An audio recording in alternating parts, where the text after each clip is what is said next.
ఆదామును పుట్టింపక మునుపు, భూమిని లోకమును పుట్టింపక మునుపు దేవుడవు నీవు, అద్వితీయ దేవుడు, అద్వితీయుడైన యెహోవావు నీవు. ఆదాము పుట్టిన తర్వాత దేవుడు. గమనించరా? యేసు పుట్టక మునుపు దేవుడు, యేసు పుట్టిన తర్వాత కూడా దేవుడవు, లోకం అంతమైన తర్వాత కూడా దేవుడవు. అందుకొరకే యుగ యుగములకు నువ్వే దేవుడు అన్నాడు. అయిపోయింది.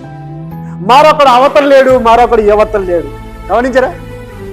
దేవుడికి ముందెవడు లేడు, దేవుడికి తర్వాత ఎవడు లేడు. దేవుడు దేవుడే. ఆయన అద్వితీయుడైన యెహోవా.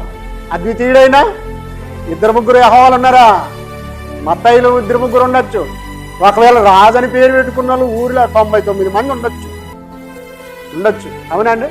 కానీ బైబిల్ గ్రంథాన్ని పరిశీలన చేస్తే 66 పుస్తకాల్లో ఒక్క యెహోవాయే. ఆయన అద్వితీయుడైన యెహోవా.